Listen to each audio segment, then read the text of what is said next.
ፖሊስ ባለበት ሀገር በጋርድ ነው የምትንቀሳቀሰው ይባላል። ይሄን ነገር እንዴት ነው የምታየው?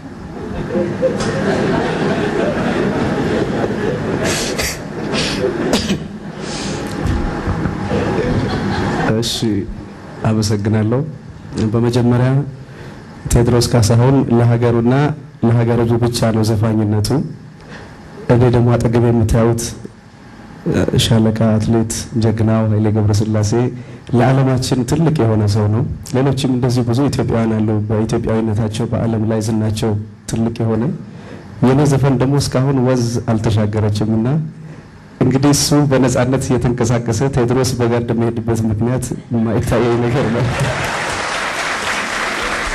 በተለያዩ ጋዜጦች ላይ ስለ ቴዎድሮስ ብዙ ይባላል። በተለይ ግብረገብን ያልተላበሱ ብዙ ነገሮች እንደሆኑ ቴዎድሮስ ሴቶች ጡት ላይ ሌላም ተገቢ ያልሆነ ቦታ ይፈርማል እየተባልክ ነውና ይሄ ነገር ደግሞ እንደው ከባህልም ከወጋችንም አንፃር ትንሽ ወጣ የሚል ይመስለኛል እና እንዴት ነው የምትመለከተው ይሄን ነገር? እሺ አመሰግናለሁ። በመጀመሪያ ትልልቅ ሰዎች እዛ ስላሉ ትንሽ አስነዋሪ ነገር ስለሆነ ይቅርታ እንጠይቃለን።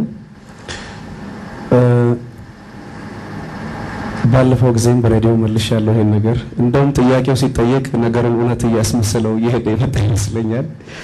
ይሄን ላለማድረግ የሚያስፈልገው ኢትዮጵያዊ ሆኖ መገኘት ብቻ ነው። ሁላችንም አመሰግናለሁ።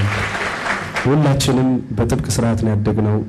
ከአዋቂ ጋር እንኳን በልጅነታችን እንድናወራ ቤተሰቦቻችን አይፈቅዱልንም። እኔ ደግሞ ከዚህ ህብረተሰብ መሀል ስለወጣሁ እንዲህ አይነት አስነዋሪ ስራ እሰራለሁ ብዬ አላስብም። እግዚአብሔር ይስጥልኝ። አመሰግናለሁ።